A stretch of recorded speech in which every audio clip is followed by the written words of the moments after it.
차별금지법이란 것이 있습니다. 이 법은 인간으로서의 존엄과 가치 및 평등이라는 이념을 실현하기 위해 만들어지는 법입니다. 성별, 나이, 용모, 지역, 학력, 혼인상태, 종교, 정치적 성향, 가치관 등을 이유로 합리적인 이유 없이 차별당하는 것을 금지하고 불합리한 차별로 인한 피해를 구제하기 위한 법입니다. 이런 법은 대부분의 인권 선진국에서 다 채택하여 시행하고 있습니다. 이 법이 올해 우리나라 국회에서도 입법이 예고되었습니다. 우리나라만큼 유독 여러 가지 이유로 차별을 많이 하는 나라도 많지 않을 것입니다. 사실은 그렇지 않음에도 불구하고 소위 말하는 단일 민족, 단일 언어, 단일 문화를 가지고 있다라는 자부심 때문에 우리와 조금이라도 다른 사람들, 다른 생각을 가진 사람들, 좀 다르게 보이는 모습을 용납하지를 않습니다. 그러므로 이 법이 마땅히 입법화되고 통과되어야 하지 않겠습니까? 그런데 이상한 것이 이 법이 입법 예고되자 보수 기독교계에서 적극적으로, 아니 극렬하게 반대 운동을 일으키기 시작했습니다. 이 법이 통과되면 동성애를 조장하는 것이 될 것이다. 더 나아가 북한을 찬양하는 세력을 우리가 결코 비판할 수 없다라는 것이 그 대표적인 반대 이유들이었습니다. 여러분은 어떻게 생각하십니까? 피부 색깔로, 또 여성이라는 이유로, 특정 지역 출신이라는 이유로, 또 학업, 학벌 때문에 차별받는 것이 정당하다고 생각하십니까? 기독교는 차별금지법에 적극적으로 찬성해야 하는 것이 아니겠습니까? 물론 조금 전에 말씀드렸듯이 가장 민감한 이슈 중에 하나가 동성애 문제입니다. 서양에서는 이미 여러 나라들이 동성애를 허용했고 동성애자들의 결혼이며 심지어 동성애자들이 자녀를 입양하는 것까지도 허용하는 나라도 있습니다. 이 동성애 문제가 차별금지법에 포함되어 있기 때문에 기독교인들이 이 차별금지법에 반대할 수밖에 없는 상황을 인정합니다. 그러나 이 문제를 제외하고서는 나머지 문제들에 대해서는 차별금지가 마땅히 당연하게 우리가 받아들여야 되는 것이 아니겠습니까? 오늘 우리가 읽었던 본문에 보면 바로 이 차별금지에 관한 말씀이 나오고 있습니다. 하나님의 백성들은 사람을 차별해서는 안 된다는 것입니다. 믿음의 법은 차별금지법이다 라는 주제로 오늘 말씀을 나누려고 합니다. 물론 여기서 말하는 차별금지법은 소수자의 인권을 보장하고자 하는 정치 사회적인 법을 말하는 것이 아닙니다. 하나님의 교회가 실행해야 하는 가장 고차원적인 영적인 법을 가리키고 있습니다. 세 가지로 한번 생각해 보겠습니다. 첫째는 그리스도의 영광이 모든 차별 금지의 기초가 된다는 것을 살펴보겠습니다. 두 번째로는 교회의 의심이 차별을 조장하고 있는 현실을 한번 살펴보겠습니다. 마지막 세 번째로는 선택을 인정하는 믿음이 모든 차별을 극복할 수 있는 계기가 된다라는 것을 생각해 보겠습니다. 첫째로 차별금지의 기초인 우리 주 예수 그리스도의 영광입니다. 야고보 선생은 욕심이 죄와 사망을 낳지만 신자는 말씀으로 태어난다고 말했습니다. 말씀으로 태어난 신자는 기본적으로 듣는 사람입니다. 무언가를 보았다라고 말하기 전에 나는 하나님의 말씀을 들었다라고 말하는 사람이 신자입니다. 신자는 들은 대로 말해야 하고 들은 대로 행해야 합니다. 그러면 도대체 무엇을 행해야 할 것인가? 오늘 본문에 보면 말씀을 들은 신자가 행해야 할 구체적인 예 한 가지를 우리에게 보여주고 있습니다.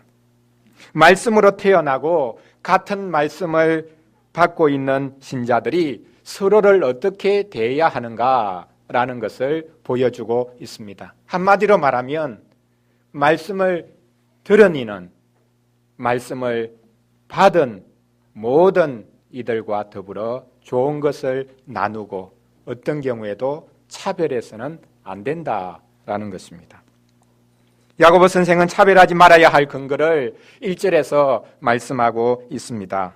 내 형제들아, 영광의 주, 곧 우리 주 예수 그리스도에 대한 믿음을 너희가 가졌으니 사람을 차별하여 대하지 말라.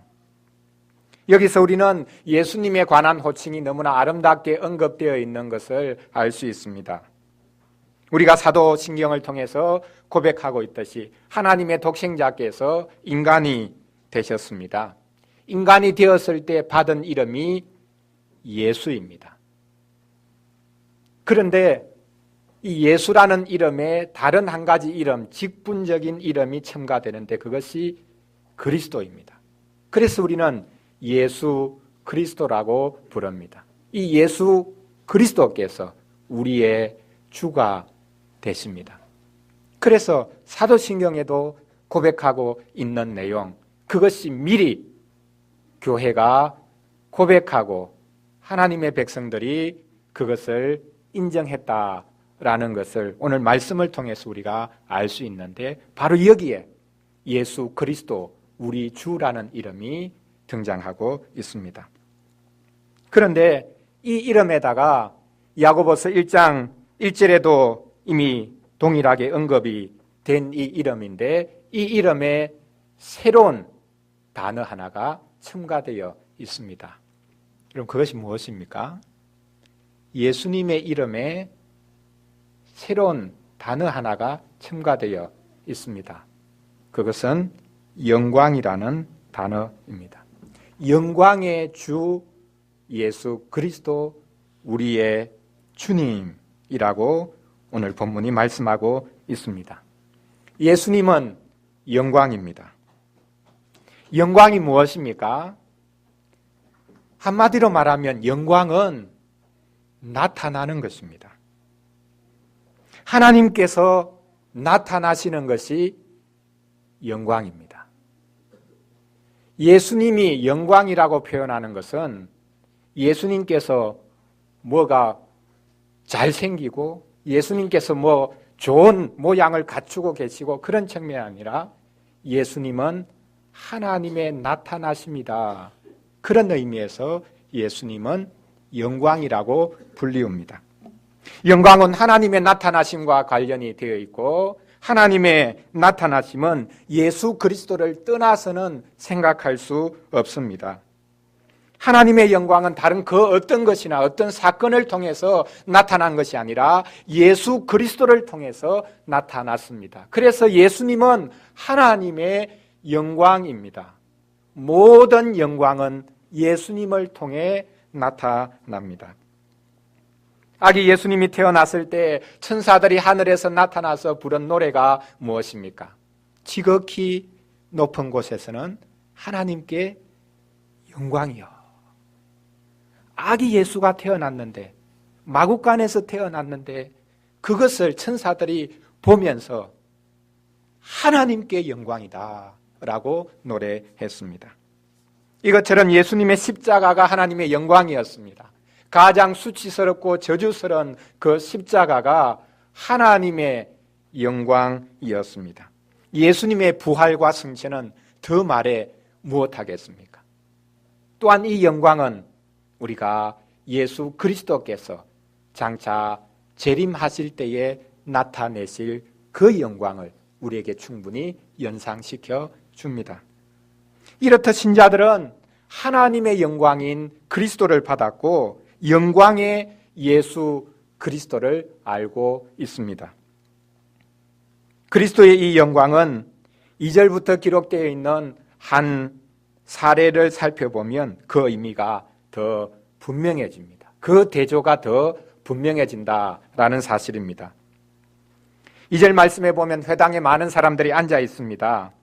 회당이라고 했으니 이 회중은 주로 유대인들로 구성된 기독교인들일 가능성이 큽니다. 지금 그들이 회당에서 무엇을 하고 있겠습니까? 회당에 모여서 하나님을 예배하고 있겠습니까? 그렇지 않으면 회당에 지금 종교 지도자들이 모여서 회의를 하고 있는 것이겠습니까? 그렇지 않다면 여기 이 회당에서 지금 법정이 열리고 있는 것이겠습니까?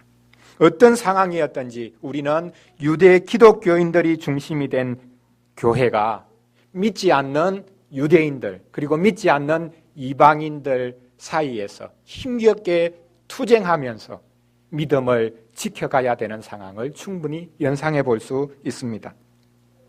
그런데 이 회당에 두 사람이 들어옵니다. 첫 번째 사람은 손에 금가락지를 끼고 있고 아름다운 옷을 입고 있습니다.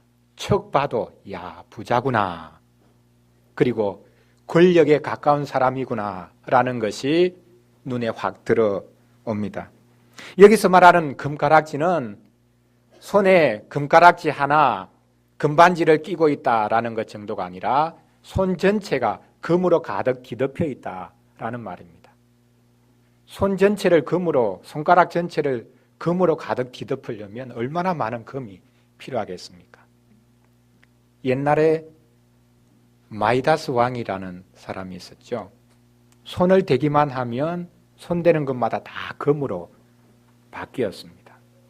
자신을 금으로 이 사람은 지금 치장하고 있는데 다른 사람에게 금을 나누어 줄 마음은 없습니다. 한편 그는 아름다운 옷을 입고 있습니다. 광채가 날 정도로 눈부시게 흰 옷입니다.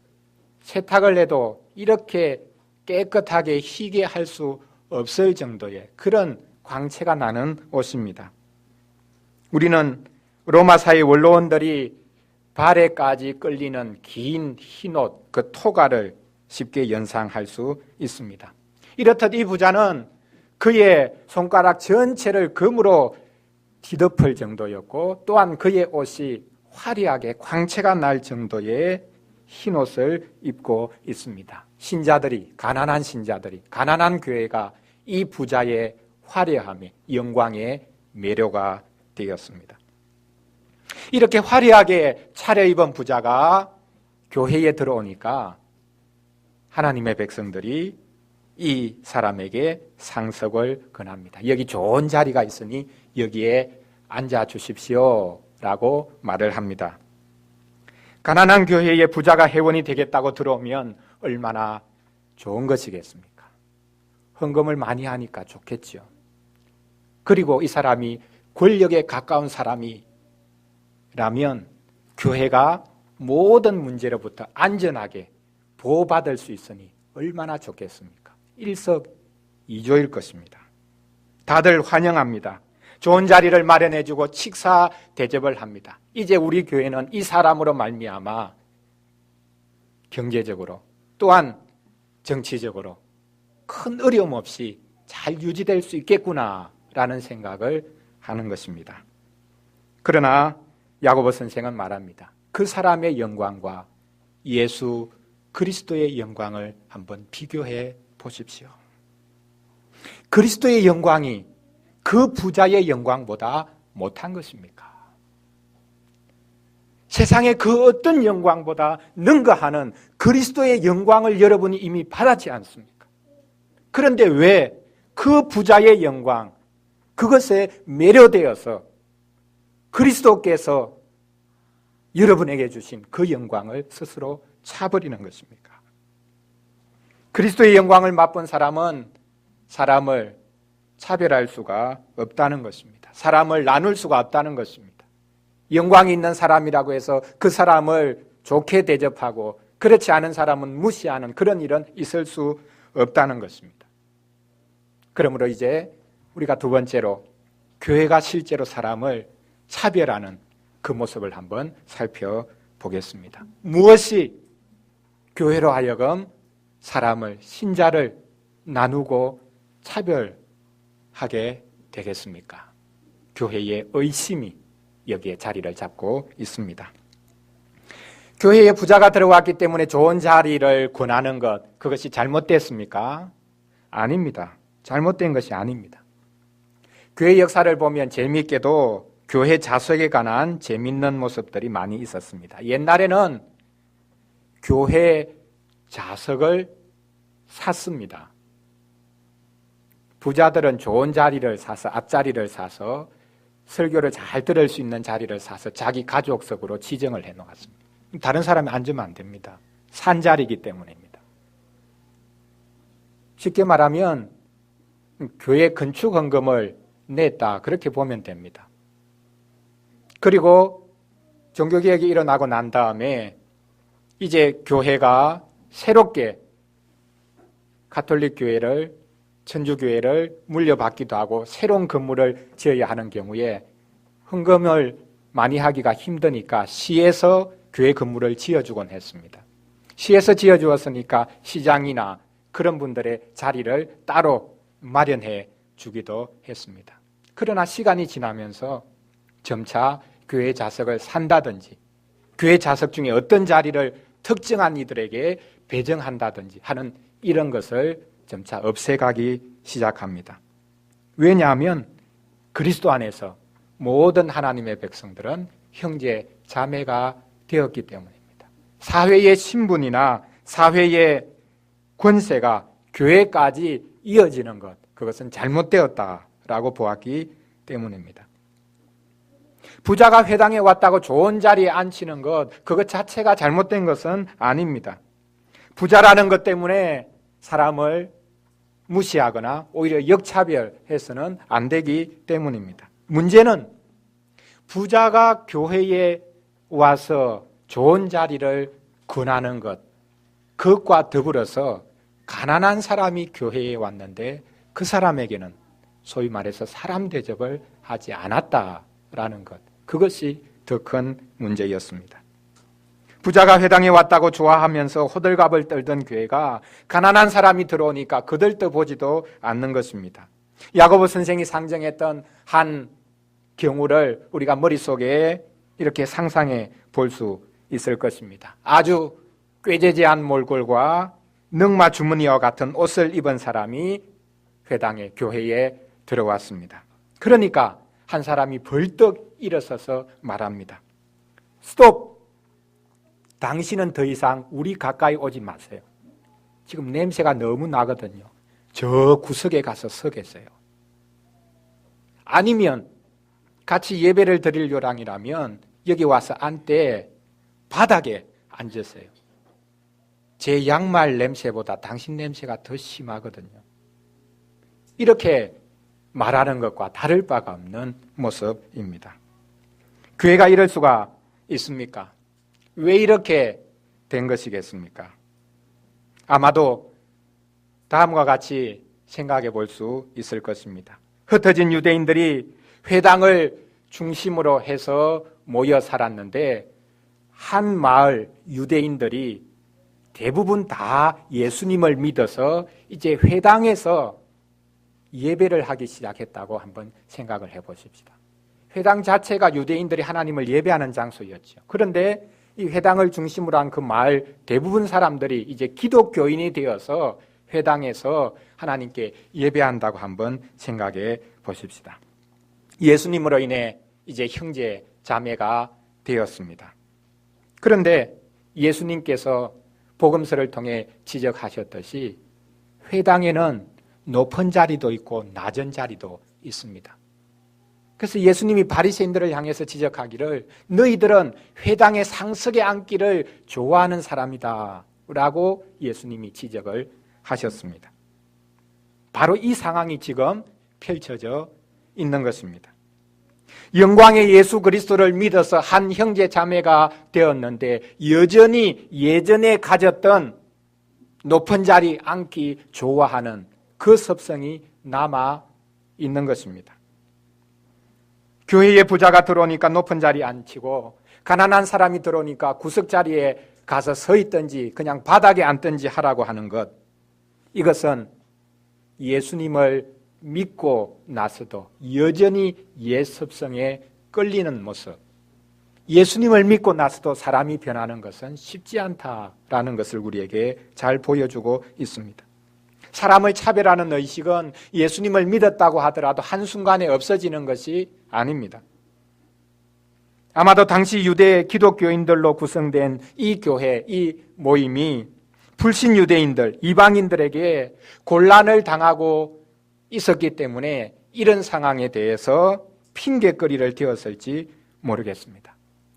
우리가 지금 너무 가난한데 교회 안에 가난한 사람이 또 들어오면 어떻게 되느냐? 우리가 그들을 책임질 수가 없다.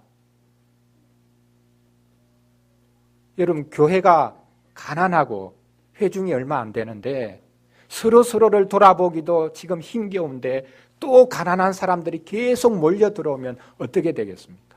좋겠습니까? 아이고, 어서 오십시오. 환영할 수 있겠습니까? 부담스러운 것입니다. 가난한 사람이 교회에 들어오면 그들을 책임져야 되는데 그들을 책임질 수 있는 상황이 아니니 부담스럽다. 이것이 바로 이 야고보 선생이 보낸 교회의 핑계거리였는지 모르겠습니다. 그런데 오늘 4절 말씀해 보면 야고보 선생은 그렇게 사람을 차별하는 것은 옳지 않다라고 단호하게 언급하고 있습니다. 너희끼리 서로 차별하며 악한 생각으로 판단하는 자가 되는 것이 아니냐. 부자라고 기꺼이 받아주고 가난한 사람이라고 거들떠보지 않는 것은 차별이다. 그것은 악한 생각이다 라고 말하고 있습니다. 여기서 말하는 악한 생각은 궁시렁궁시렁 거리는 것 말합니다. 우리 친구들 잘 알지요? 뒷담화하는 것. 저 사람이 왜 왔지? 교회에 뭐 얻으려고 왔지? 그렇게 이제 수건수건 거리는 것을 말합니다. 뒷담화하는 것, 어떤 좋은 음식보다, 기름진 음식보다 더 목에 잘 넘어가는 것 아닙니까? 동창이나 친구들끼리 모여도 마칠 때까지 그 자리를 떠날 수 없다라고 말을 하는 것은 그 자리 떠나면 자기가 씹힐까 봐 떠나지 못하겠다. 그런 재미있는 농담도 있지 않습니까? 흥미로운 것은 여기서 너희끼리 서로 차별한다라고 할 때 이 차별은 야고보서 1장 6절에 이미 한번 나왔던 표현입니다. 거기서는 의심한다라는 말로 표현되어졌는데 동일한 단어입니다. 야고보서 1장 6절에서 무엇이라고 말했습니까? 너희가 시험을 받을 때 하나님께 지혜를 구하라. 그런데 지혜를 구할 때 의심하지 말고 구해라. 의심하고 구하는 사람은 두 마음을 품은 자이기 때문에 하나님으로부터 어떤 것도 얻을 수 없다라고 말했습니다. 의심하면서 구해서는 어떤 것도 어떤 지혜도 얻을 수 없다는 것입니다. 이것처럼 사람을 차별하는 것은 하나님께 의심하면서 구하는 것과 마찬가지로 사람을 의심하는 태도이다라는 것을 우리에게 말씀해 주고 있습니다. 어떻게 사람을 차별하게 됩니까? 그 차별하게 되는 가장 깊은 마음속에는 사람에 대한 의심이 있습니다. 우리가 서로를 의심할 때가 얼마나 많습니까? 저 사람이 진짜 믿는 거 맞냐? 저 사람이 왜 교회 왔지? 교회에 뭘 얻으려고 왔지? 무슨 사람들에게 기대하는 것이 있어서 왔을까? 이런 생각을 하곤 합니다. 이런 판단, 이런 의심은 잘못된 것입니다. 판단하실 분은 하나님입니다.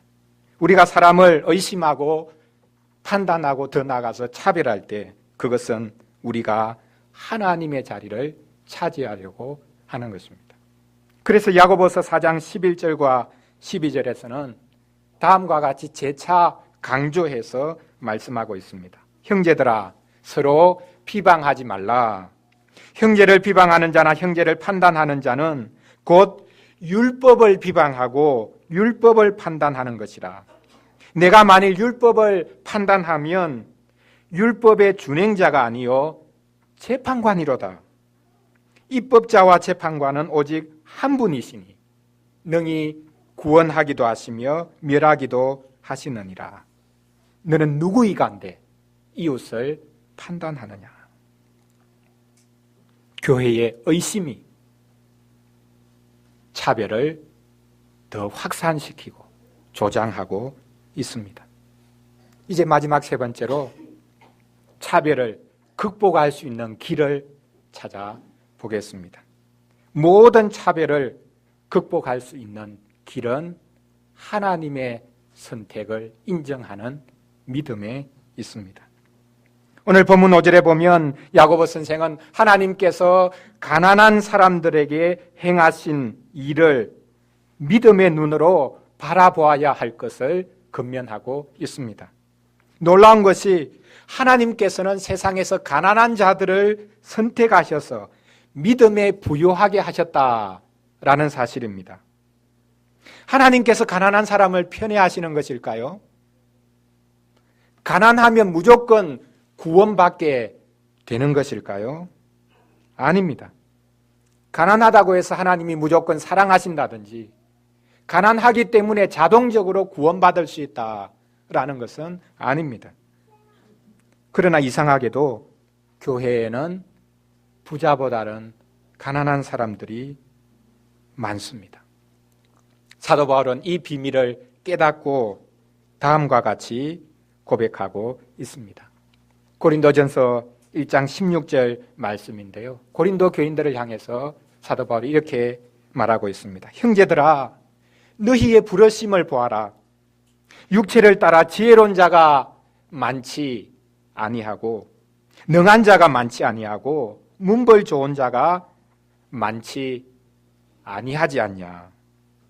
하나님께서는 세상에 미련한 것들을 택하사 지혜 있는 자들을 부끄럽게 하려 하시고 세상에 약한 것들을 택하사 강한 것들을 부끄럽게 하려 하시며 하나님께서는 세상에 천한 것들과 멸시받는 것들과 없는 것들을 택하사 있는 것들을 피하려 하심이니 이는 아무 육체도 하나님 앞에서 자랑하지 못하게 하려 하심이라. 그렇습니다. 하나님께서는 세상에 강한 것이 있어서 그것을 자랑하도록 놓아두시는 분이 아닙니다.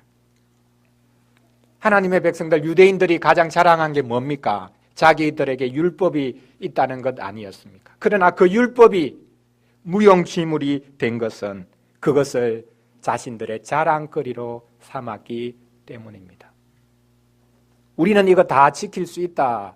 그런 자신감이 넘쳤지요. 그러나 그것을 지키지도 못할 뿐더러 자기들에게 율법이 있는 것, 그것 가지고 자기들은 하나님의 백성이라고 거들먹거렸기 때문에 그 율법은 이제 무용지물이 된 것입니다. 아무리 신령한 것이라 할지라도 자랑거리가 되는 순간 그것은 무용지물이 됩니다. 구원을 허락하시기 위해서 도구로 주셨는데 그것을 붙잡고 그것을 자랑거리로 삼는 한 그것은 오히려 자신을, 교회를 정죄하는 것이 된다는 사실입니다. 왜냐하면 약함이 없이는 하나님의 은혜도 없기 때문입니다. 하나님의 백성들 중 가난하게 된 자들이 생겨났습니다. 무엇 때문이겠습니까? 가난한 자를 돌보라는 하나님의 법을 무시했기 때문입니다. 우리 주위에 가난한 자가 있다라는 것은 그 사람이 뭐 잘못한 게 있다 그게 아니라 우리가 하나님의 율법을 지키지 않아서 가난한 사람이 생긴 것입니다. 잘 생각해야 됩니다. 왜 가난한가? 그 사람 게으르다. 그 사람 문제다. 아닙니다. 교회가 가난한 자를 돌보라는 그 말씀을 어겼기 때문에 가난한 자가 생겨나는 것입니다. 그래서 특별히 하나님의 백성들 내에서 가난한 자가 생겨나는 것은 그것은 율법을 어긴 구체적인 증거인 것입니다. 그래서 구약 성경에 보면 가난한 자들은 하나님의 백성들이 율법을 어겨서 그것을 지키려고 하는 마음이 없기 때문에 사람들에게 호소할 수가 없습니다. 결국 하나님께 호소할 수밖에 없죠. 그래서 가난한 자는 시편에서 종종 경외하는 자, 하나님을 찾는 자와 동의어로까지 사용되는 것을 볼 수 있습니다. 하나님께서는 가난한 자들을 선택하셔서 그들로 하여금 하나님 나라의 상속자가 되게 하셨습니다. 가난한 자들이 선택을 받아 하나님 나라를 상속받습니다. 이 말씀은 누가복음 6장 말씀을 연상시킵니다. 12제자를 선택하신 예수님께서 제자들에게 처음으로 하신 말씀이 바로 이것인데요. 우리도 잘 아는 산상보훈의 다른 버전이 바로 이 누가복음 6장에 기록되어 있습니다. 제자들을 향해서 하는 말씀이 뭐냐 하면 너희 가난한 자는 복이 있나니 하나님의 나라가 너희 것이며 지금 줄인 자는 복이 있나니 너희가 배부름을 얻을 것이며 지금 우는 자는 복이 있나니 너희가 웃을 것이며 인자로 말미암아 사람들이 너희를 미워하고 멀리하고 욕하고 너희 이름을 악하다 하여 버릴 때에는 너희에게 복이 있도다. 하나님 나라는 어떤 나라인가? 가난한 자들의 나라다. 하나님 나라의 모든 소유는 가난한 자들의 몫이다 라고 말씀하고 있습니다. 물질적인 가난만을 의미하는 것은 아닙니다. 자신이 믿고 의지하는 것을 다 내어놓고 오직 하나님께 소망을 두는 그 가난한 자들이 하나님 나라의 유일한 상속자가 된다는 말입니다. 그런데 교회가 앞장서서 하나님이 선택하시고 하나님이 그 나라를 상속받게 하신 자들을 무시합니다. 멸시합니다. 교회에서 심지어 쫓아내기까지 합니다. 이들은 교회에 아무런 도움이 되지 않는다라고 생각을 합니다. 대신에 부자들이 오면 교회에 도움이 된다라고 생각합니다. 부자가 던져줄 돈 몇 푼에 눈이 멀어 있습니다. 영광스러운 주님을 보는 눈은 가면 갈수록 멀어지고 세상의 영광, 그것을 보는 눈은 더 예민해져 가는 것, 그것이 교회의 모습이었습니다. 그러나 그 부자가 하는 일이 무엇입니까? 오늘 본문에도 나와 있듯이 그들은 언제라도 교회를 억압할 수 있는 자들입니다. 심지어 교인을 법정에 끌고 가기도 합니다. 7절에 기록하고 있듯이 그들은 믿는 자들이 일컬어지는 그 아름다운 이름을 비방하기도 합니다. 이 아름다운 이름이 무엇입니까? 그리스도라는 이름이요, 그리스도인이라는 이름입니다. 그리스도인이라는 이름이 얼마나 영광스러운 이름입니까? 예수님이 그리스도시요, 예수님을 그리스도로 믿는 이들은 그리스도인이 됩니다. 영광스러운 그 이름, 가장 아름다운 이름을 무시하고 비방하는 이들, 그것은 세상에 자기 자리나 자기 타이틀을 자랑하고자 하는 그런 부자들이 하는 일입니다. 여러분, 부자들이 교회를 빛내는 것이 아니라 가난한 사람들이 교회를 빛냅니다. 사실 가난한 사람이 있어야 교회가 교회다울 수 있습니다. 우리가 집사회 공부를 하면서 책을 읽고 있는데 그 책에 다음과 같은 구절이 있습니다. 우리 안에 가난한 자들이 있다는 사실이 복이 될 수 있는 것은 하나님께서 우리에게 주신 구원을 함께 즐거워하고 삶의 모든 영역에서 함께 경험할 수 있는 기회가 되기 때문입니다. 가난한 사람들이 교회의 구원을 돕고 있다는 사실입니다. 우리는 우리를 위해 하늘 영광을 버리고 가난해지신 예수 그리스도로 말미암아 영광스러워진 교회입니다. 부유해진 자들입니다. 그런 교회가 그리스도의 영광을 맛본 교회가 세상 영광에 매료될 이유가 없습니다. 교회는 가난한 자들과 더불어 구원을 이루어 갑니다. 아니, 교회의 부요함은 하나님만을 바라보는 가난함에 있다고 말해야 할 것입니다. 여기에 차별을 극복할 수 있는 비결이 있습니다. 하나님께서 가난한 자들을 선택하셔서 영광스러운 나라를 상속받게 하시고 우리도 그 속에 포함시켜 주셨다라는 것을 믿는 이 믿음이야말로 모든 차별을 극복할 수 있는 길이 될 것입니다. 하나님께서 약속하신 영광스러운 나라가 있습니다. 이 세상 그 어떤 영광과도 비교할 수 없는 영광스러운 나라가 있고 그 나라를 위해 우리를 선택하시고 그 나라를 우리에게 상속시켜 주셨습니다. 이렇게 하나님께서 선택하시고 하나님께서 그 나라를 상속하게 하신 이들, 그들을 우리가 차별할 수 있겠습니까? 우리는 하나님의 선택을 믿어야 합니다. 나의 선택, 나의 선호권을 넘어서고 사람의 예측과 기대를 넘어서는 하나님의 그 선택을, 주권적인 선택을 믿어야 합니다. 그러면 사람을 함부로 판단하는 자리에 서지 않게 될 것입니다. 사랑하는 성도 여러분, 믿음의 법은 차별 금지법입니다. 오늘이 종교개혁 기념주일입니다.